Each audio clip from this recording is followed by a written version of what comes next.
Hi girls, good morning. Hope everybody is doing good.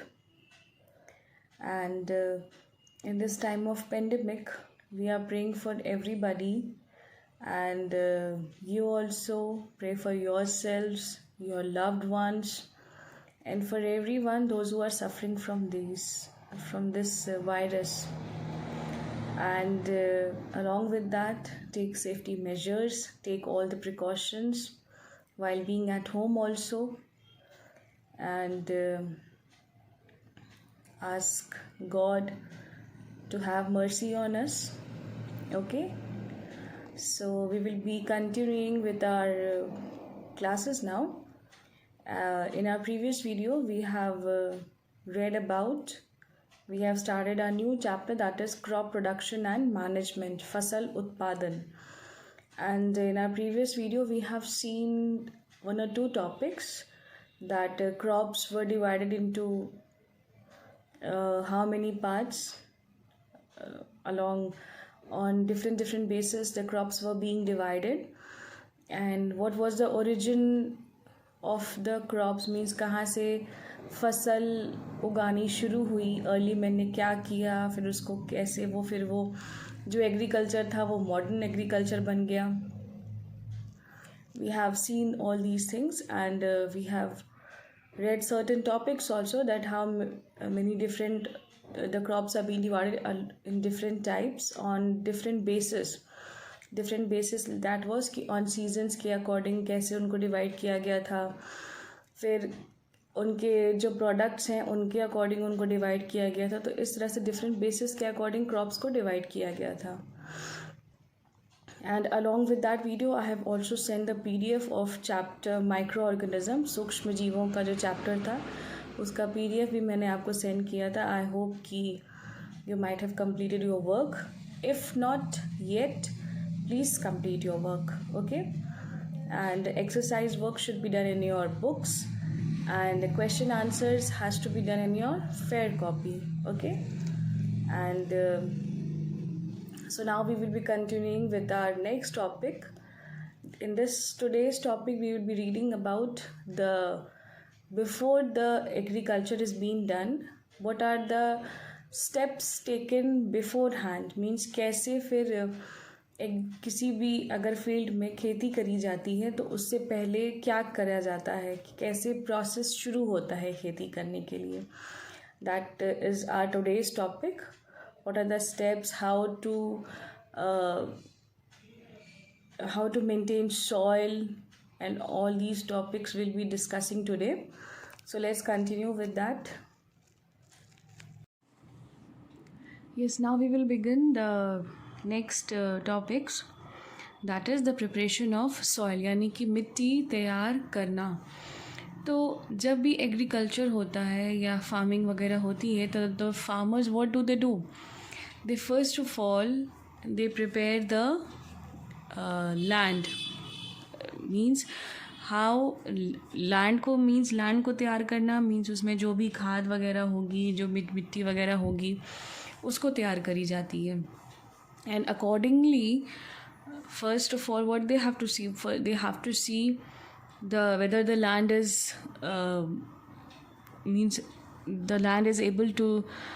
is suitable for the farming or not, means कि dry तो नहीं है, moisture है ना उसमें, means पानी उसमें पर्याप्त, जो खाद होती है, मिट्टी होती है, उसमें पर्याप्त moisture है कि नहीं, पानी है कि नहीं. If the land is dry, then the farming could not be possible on that. Then second thing, they have to see the weather, means climate, कि कौन सा मौसम है तो उस मौसम के अकॉर्डिंग फिर वहाँ पे फार्मिंग होती है. Then next is the preparation of soil, कि सॉइल कैसे प्रिपेयर करी जाती है.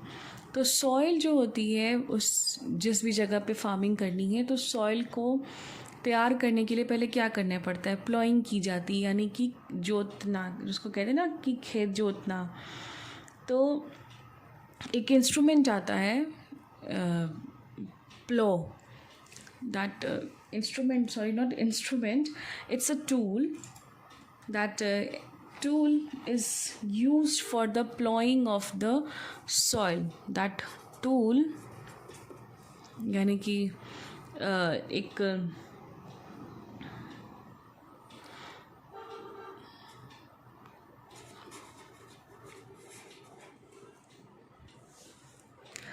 टूल को आप साधन भी कह सकते हैं, या एक जैसे कि एक हेल्प मिलती है कि मिट्टी को कैसे जोता जाता है, कैसे उसकी प्लॉइंग की जाती है। तो मिट्टी साधारण मिट्टी तो नहीं होती है, मिट्टी तो हम अपने घर के बाहर भी पाते हैं। तो क्या वो that is helpful for doing the agriculture? No. So that soil is also of various types. That it must be, you must have read in your geography also the various types of soil. There is clay soil, muddy soil, soil which is rich in humus, and so many different types of soil are there. Red soil, black soil, alluvial soil, all these soils you must have read in your geography and all. So अलग अलग soil में अलग अलग agriculture possible है, ठीक है। तो soil के अकॉर्डिंग भी एग्रीकल्चर किया जाता है, क्योंकि जो आसपास की ज़मीन है वहाँ जिस तरह की सॉइल मिलती है उसी प्रकार की फार्मिंग करी जाती है, ठीक है। तो जब फार्मिंग करी जाती है तो उससे पहले सबसे पहले मिट्टी तैयार करी जाती है। And how that is been done, that is first of all done with an tool that is known as plough, and with that it is the ploughing is done, यानी कि हल खेत जोता जाता है उससे, ठीक है। So why the ploughing is being done? The ploughing is being done, you might have seen in the, if you have gone somewhere you might have seen कि सिर्फ ये जो टूल होता है प्लॉ, इसी से हल जोता जाता है। मगर क्योंकि अगर बहुत ही बड़ी खेत है तो it's quite difficult for the farmers. तो अब क्या होता है, अब क्योंकि मॉडर्न एग्रीकल्चर हो रहा है धीरे धीरे, तो एक ट्रैक्टर भी होता है जिसमें पीछे आपने देखा होगा कि कुछ कांटा जैसा लंबा सा कांटेदार वो एक टूल बंधा रहता है, उसमें लगा रहता है। तो वो ट्रैक्टर जो होता है उसकी हेल्प से प्लॉइंग की जाती है। उसको पूरे जो फील्ड होती है उसमें उस ट्रैक्टर को रन कराया जाता है, और उसके पीछे जो प्लॉ लगा रहता है उस खेत जोतने के लिए, उसकी हेल्प से वो एक तरह का कल्टीवेटर है, उसकी हेल्प से पूरे फील्ड की जोताई करी जाती है। तो that helps in saving the time and energy also. वो फार्मर्स की हेल्प करता है, इससे वो टाइम भी बच जाता है, जो खेत जोतने में टाइम जो लगता है, और प्लस फार्मर्स की एनर्जी भी सेव होती है, ठीक। और उनका जो इतना हार्डवर्क होता है फार्मर्स का, वो उससे काफ़ी हद तक रिड्यूस हो जाता है। Why this ploughing is being done? किसी भी एग्रीकल्चर में फार्मिंग से पहले क्यों हम खेत को जोतते हैं हल से? तो वो इसलिए करते हैं कि जो रूट्स होते हैं, what does it do? It allows the roots to breathe, ठीक है।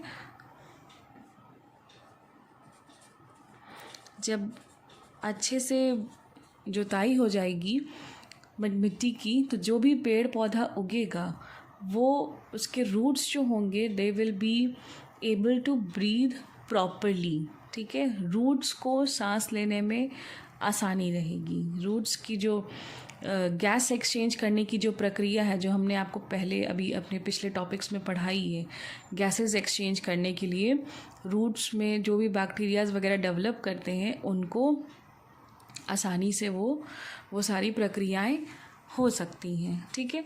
नेक्स्ट क्या होता है, प्लॉइंग से क्या फ़ायदा होता है कि जो रूट्स होते हैं वो उनको जगह मिल जाती है बहुत ही अंदर तक ग्रो करने की, ठीक है। रूट्स कैन ग्रो डीपर,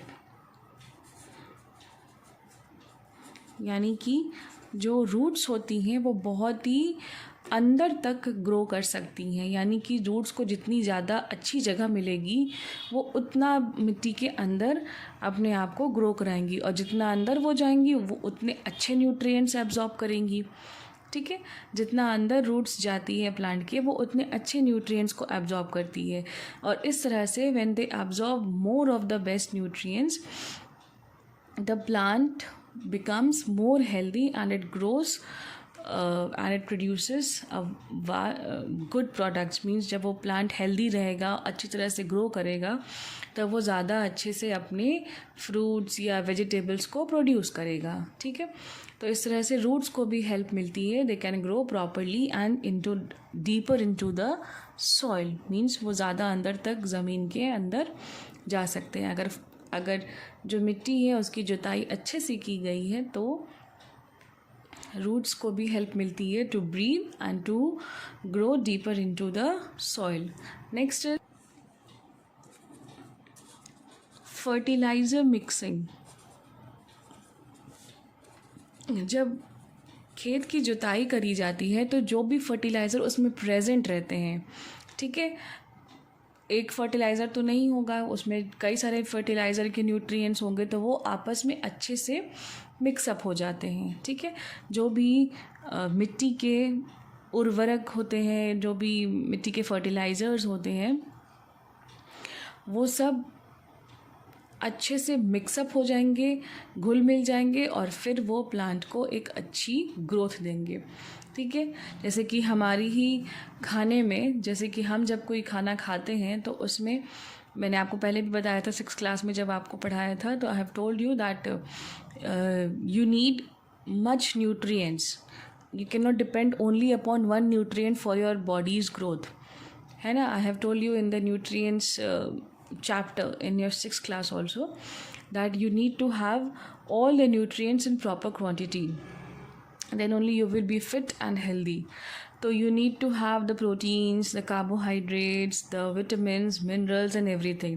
तो likewise same दो प्लांट्स को भी जो उनके फर्टिलाइज़र्स से उनको जो न्यूट्रिएंट्स मिलता है वो सब कुछ उनको चाहिए। तो जब ये फर्टिलाइज़र्स में जो भी सब कुछ प्रेजेंट है वो अच्छे से मिक्स हो जाता है जब एक दूसरे के साथ, तो मिक्स होने के बाद वो प्लांट को अच्छी ग्रोथ, अच्छा प्लांट्स में और अच्छा से लाइफ मिलेगी और अच्छी ग्रोथ हो जाएगी उसकी। ठीक है, then next why ploughing is helpful is that because of that there is increase in organisms, यानी कि मैंने अभी आपको बताया कि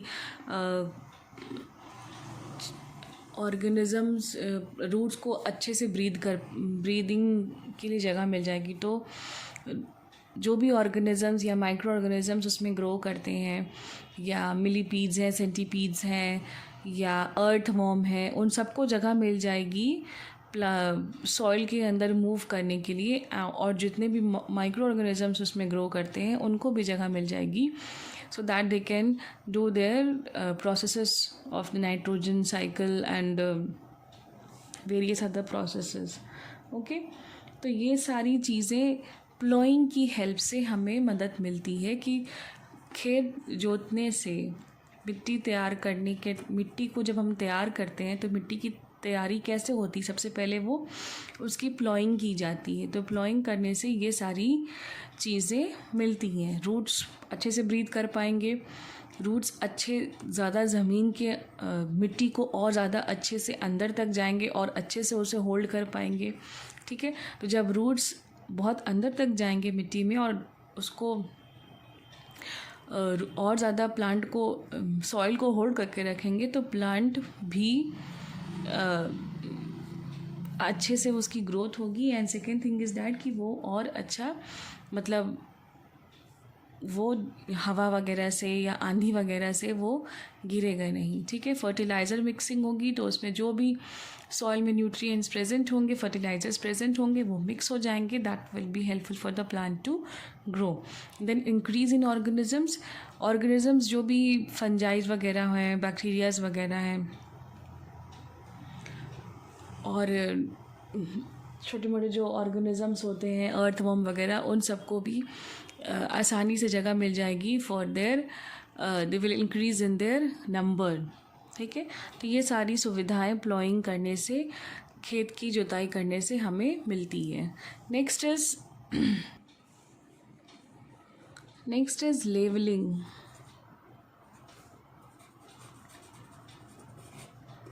लेवलिंग मीन्स समतल करना या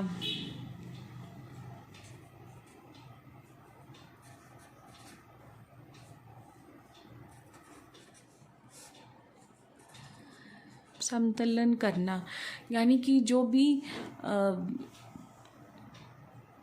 भी फील्ड को तैयार किया गया है खेती करने के लिए, उसके बाद जब उसकी प्लॉइंग कर ली जाती है तो फिर उसमें लेवलिंग करी जाती है।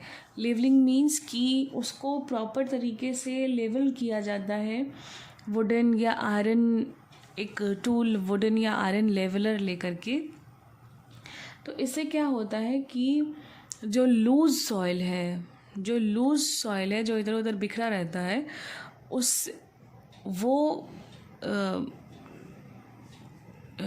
एक तरफ से बंध जाता है। लेवलिंग करने पे वो सॉइल जो होता है वो एक तरफ से बंध जाता है, एंड जब वो बंध जाएगा तो हवा से या पानी से वो बह करके नहीं जाएगा। ठीक है, जैसे कहते नहीं कि खेतों में जब आप जाते हैं तो बाड़े बने रहते हैं। ठीक है, मिट्टी को ही ले करके ऐसे ऐसे ऊंचा ऊंचा करके थोड़ी थोड़ी दूर पर बाड़े बना दिए जाते हैं। तो इससे क्या होता है कि पानी जो है बहता नहीं है, अननेसेसरी पानी जो है वो इधर उधर बह के नहीं जाएगा। और दूसरी क्या उसकी खासियत है कि whatever the soil is there, whatever the soil that is loose soil क्या होगा, loose soil पानी के साथ या हवा के साथ उड़ करके इधर उधर नहीं जा पाएगा। ठीक है, तो लेवलिंग और प्लॉइंग ये दो टेक्निक्स उसमें इस्तेमाल करी जाती हैं to prepare the soil for the irrigation. Okay,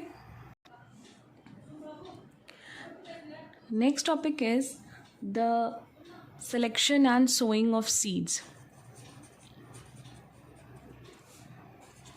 Selection and sowing of seeds, यानी कि सीड्स को सेलेक्ट करना और उसके बाद उसको बोना। Yes, now our next topic is selection and sowing of seeds, यानी कि बीजों का चुनाव एवं बुआई। तो बीजों को उसकी सही बीजों को भी बोने की ज़रूरत होती है in the process of farming और एग्रीकल्चर। बीजों की क्वालिटी अच्छी होनी चाहिए, उनका हेल्दी होना ज़रूरी है, और साथ ही they are able to grow into a young plants और नॉट्स। ये सब चीज़ों को देखते हुए ही बीजों को बोना चाहिए। अगर ये सारी क्वालिटीज़ उसमें नहीं हैं और अगर उसमें किस तरह की कोई डिज़ीज़ नहीं होनी चाहिए और ये सारी चीज़ों को ध्यान में रखते हुए ही बीजों को बोना चाहिए। तो बीजों को बोने से पहले उनको देख लेना चाहिए कि वो ये सब चीज़ें उसमें हैं कि नहीं है, किसी तरह का इन्फेक्शन तो नहीं है, क्वालिटी उसकी सही है कि नहीं है। अगर इनमें से कोई भी ऐसी एक भी नेगेटिव चीज़ अगर रहती है तो जो भी बीज बोया गया है वो बड़ा नहीं होगा, उससे प्लांट नहीं बनेगा। तो इसलिए उसकी क्वालिटी, उसकी वायबिलिटी मीन्स वो कैसे बड़ा होगा कि नहीं होगा, ये सारी चीज़ों को, कि इन्फेक्शन रहित है कि नहीं, मीन्स उसमें किस प्रकार कोई इन्फेक्शन नहीं है, ये सारी चीज़ों को एक बार देख लेना चाहिए। ठीक है, तो सीड्स को बोने के बाद, सीड्स को बोते समय क्या क्या चीज़ों को ध्यान में रखना चाहिए। सबसे पहली तो चीज़ है कि seeds must be planted at correct depth. ये नहीं कि बहुत ही अंदर 1 फीट 2 फीट गड्ढा खोद दिया उसके बाद उसको बीज को गाड़ दिया, ऐसा नहीं करना चाहिए। They should be planted at correct depth so that they can respire and the shoot will be able to come out easily। आपको 6th क्लास में आपको यह बताया क्या था कि ग्रोथ ऑफ प्लांट्स कैसे होते हैं, या आप अपने प्रीवियस क्लासेस में भी आपने पढ़े होंगे कि how the plant has been grown into how a seed grows into a seedling and then into a proper plant. तो सीड्स को जब भी बोया जाता है तब बहुत ही अंदर नहीं डाला जाता है, एक प्रॉपर डेप्थ में उसको एक प्रॉपर सीड मिट्टी को प्रॉपर तरीके से उसको डिग करके उसमें सीड को डाला जाता है. अगर सीड्स को ऐसे ही ऊपर की तरफ में फेंक दिया जाएगा तो हो सकता है बर्ड्स उसको आकर के खा लें. तो they should be planted at correct depth. उससे क्या होगा कि जो उसके रूट्स होंगे they will be able to respire properly. जो शूट सिस्टम होगा फिर वो भी अच्छी तरह से डेवलप कर पाएगा. ठीक है. Next is soil should have right amount of water. That it shouldn't be like that कि जो सॉइल है वो वाटर उसमें दिख रहा है but not the right amount of water. Means if the plant is been sown in that root in that soil, the roots are not able to get proper amount of water. तो ऐसे क्या होगा, अगर roots को proper amount of water नहीं मिलेगा for their growth, तो the plants will ultimately they will die. So it should also be checked that before sowing that the in soil in which the seed is going to be sown, that soil is having a right amount of water or not. कभी कभी दिखाई देता है कि हाँ इसमें moisture होगा, ये थोड़ा सा कोड़ाई कर देंगे, पानी डाल देंगे तो वो ठीक हो जाएगा. बट कभी कभी क्या होता है, मिट्टी धीरे धीरे ड्राई हो रही होती है, मॉइस्चर अपना खो रही होती है. तो उस मिट्टी में अगर हम उसको डाल भी देते हैं सीड्स को तो हो सकता है मिट्टी जो पानी धीरे धीरे अपना मॉइस्चर खो रही है वो पूरी तरह से ड्राई हो जाए. तो प्रॉपर सॉइल को देख लेना चाहिए कि वो उसमें मॉइस्चर है, उसमें पानी की उचित मात्रा है या नहीं है, तभी उस सीड को उसमें बोना चाहिए. ठीक. Next is seeds should be sown at a distance from each other. ये नहीं कि अगल बगल एकदम सीड्स को अगल बगल करके ही बो दिया, ऐसा नहीं करना चाहिए. सीड्स को थोड़ी थोड़ी दूर पर बोना चाहिए. वो इसलिए कि एक सीड जो है उसको जब वो बड़ा होता है तो उसको जगह चाहिए और उसको प्रॉपर तरीके से ग्रोथ करने के लिए अच्छी जगह चाहिए. तो जब दो सीड अगल बगल एकदम रहेंगे तो they will not be able to grow properly. अगर आप ही जब क्लास में रहते हैं, आपकी जो सीट होती है they can on one seat most probably you can sit 1 or 2 child और hardly 3. तो जब 3 के बैठने में थोड़ा आप लोग जब 6th क्लास में आपने जब अपने क्लास में बैठ रहे थे तो आपकी बेंच पे करीब 1 या 2 बच्चे बैठ सकते थे. ठीक है. 3 भी किस तरह से एडजस्ट हो पा रहे थे आप लोग. ठीक है. 3 में भी आप लोग ऐसे करते थे कि नहीं तुम जाके कहीं और बैठो, तुम जाके कहीं और बैठो. थोड़ी सी प्रॉब्लम हो रही थी. मगर अगर आपसे कह दिया जाता कि नहीं आपको अपनी सीट पे 4 लोग एक साथ बैठने हैं तो would that be possible? No, थोड़ा सा ये इम्पॉसिबल था. क्यों? क्योंकि आप प्रॉपर तरीके से बैठ नहीं पाते. ठीक है. आप 2 लोग एक सीट पे आराम से बैठ पा रहे थे, है ना. आप अपनी 6th क्लास की अगर याद करें कि आप लोग किस तरह से बैठते थे तो आप लोगों को याद होगा कि 3 लोग थोड़ी मुश्किल से बैठ पाते थे मगर बैठ ही जाते थे. 4 लोग तो बिल्कुल नहीं पॉसिबल थे. 2 लोग एक सीट पे आराम से बैठ सकते थे. ठीक है. तो वो भी आप लोग 2 लोग आराम से बैठते थे ना, क्योंकि आप लोग एक दूसरे से डिस्टेंस पे बैठते थे. ठीक है. तो वैसे ही यहाँ पे सीड्स के लिए भी है कि जिस सीड को हम जिस सॉइल में बोते हैं तो उसको एक दूसरे से थोड़ी डिस्टेंस पे बोना चाहिए. वाई इज़ इट सो?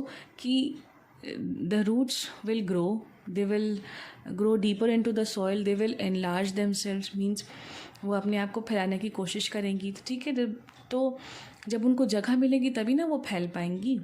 तो जब they will try to enlarge themselves, to spread themselves, when they will get space then only they can spread themselves na. And when they will be able to spread themselves they will absorb more nutrients from the soil, then the shoot will be able to grow properly. means जो तना है plant का, root का, वो भी अच्छे से grow कर पाएगा. और जब वो अच्छे से ग्रो कर पाएगा तो वो पूरी तरह से अच्छे से फिर वो एक हेल्दी प्लांट में आगे चल कर के ग्रो कर पाएगा. तो इसलिए सीड्स को सोते समय इन सारी चीज़ों को ध्यान देने की ज़रूरत होती है। ओके, नेक्स्ट इज कि seeds are sown by broadcasting और बाय सीड ड्रिल्स। यानी कि सीड्स को दो तरीक़ों से सॉइल में बोया जाता है। पहले तो ब्रॉडकास्टिंग, यानी कि उसको सीड्स को हाथों से ही स्प्रेड कर दिया जाता है, यानी कि बिखेर दिया जाता है। ऐसे नहीं, आपने कभी टीवी एड्स में या कहीं देखा होगा, चलते चलते खेत में जो फार्मर्स होते हैं वो उसको ऐसे ही हाथ से उसको स्प्रेड कर जाते हैं, मतलब फेंक देते हैं ऐसे ही कि वो सीड कहीं भी जा कर के गिर जाए और ग्रो कर जाए। और दूसरी चीज़ है कि उसको बीज ड्रिल या सीड ड्रिल एक टूल है, उसकी हेल्प से ग्रो किया जाए। यानी कि जो ट्रैक्टर के पीछे जो प्लॉ मशीन होती है या फिर जो प्लॉ टूल होता है उसके पीछे इस सीड ड्रिल को एक बांध दिया जाता है। ट्रैक्टर में जो प्लॉइंग टूल होता है उसके पीछे उसको बांध दिया जाता है सीड ड्रिल इंस्ट्रूमेंट टूल को। तो उससे क्या होता है, वो प्लॉइंग करता जाता है, मीन्स उस मिट्टी को जोतता जाता है और उसके अंदर एक ड्रिल बना करके एक, कह लीजिए कि एक थोड़ा सा होल बना करके उसके अंदर उस सीड को डाल देता है। तो इस तरह से that sowing of the seeds is more appropriate than the broadcasting methods. वो जो सीड ड्रिल का जो मेथड होता है वो ज़्यादा अच्छा होता है, यानी कि ब्रॉडकास्टिंग, यानी कि ऐसे ही बिखेर देने से ज़्यादा अच्छा होता है सीड ड्रिलिंग करके सीड को डालना। ठीक है, तो ब्रॉडकास्टिंग मेथड में जैसे मैंने अभी आपको बताया अपने प्रीवियस टॉपिक्स में कि सीड्स को थोड़ी थोड़ी दूर पर ही सो करना चाहिए, बोना चाहिए। इससे क्या होगा कि वो प्रॉपर जगह पा पाएंगे और अच्छे से ग्रो कर पाएंगे। तो जब ऐसे ही उसको बिखेर देंगे, सीड्स को मिट्टी में जब ऐसे ही बिखेर दिया जाएगा तो बहुत सारी कंडीशंस हैं कि वो सीड्स जो है प्रॉपर तरीके से ग्रो ना करें। पहली कंडीशन तो ये हो सकती है कि वो ऐसे ही ज़मीन पे जब बिखरे हुए हैं तो हो सकता है चिड़िया आए उसे उठा करके खा ले या चुग ले जाए। दूसरी चीज़ कि वो ज़्यादा अच्छे से ज़मीन में नहीं जाएंगे तो उनको पानी नहीं मिलेगा, उनको हो सकता है न्यूट्रिएंट्स भी ना मिले एब्जॉर्ब करने के लिए। ठीक, तीसरी चीज़ हो सकता है दो तीन सीड इकट्ठा एक जगह पे गिर जाए, तो इसलिए उनको जगह नहीं मिलेगी और वो प्रॉपर तरीके से ग्रो नहीं कर पाएंगे। इसलिए जो सीड ड्रिलिंग का जो तरीका होता है वो ब्रॉडकास्टिंग यानी उस मेथड से ज़्यादा अच्छा होता है। ठीक है, बीज ड्रिल की सहायता से बीज बोना ऐसे ही बिखेर देने से ज़्यादा अच्छा होता है। ठीक है, अब बात आती है मैन्यूरिंग की। मैन्यूरिंग यानी कि फिर मृदा के पोषक तत्व या उर्वरक, यानी कि जो मिट्टी होती है, प्लांट्स होते हैं, उनको किस किस तरह के न्यूट्रिएंट्स ज़्यादा ज़रूरी होते हैं।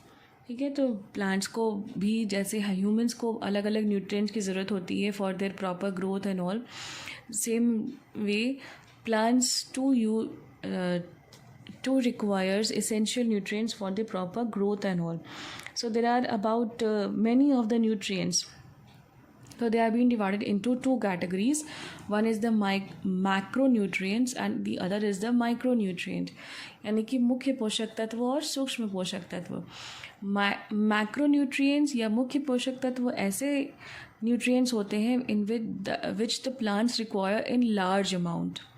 Okay, such nutrients which the plants require in large amount, that is for their growth and all. Like for example, you can say the plants require most of the things like nitrogen cycle मैंने आपको बताया था।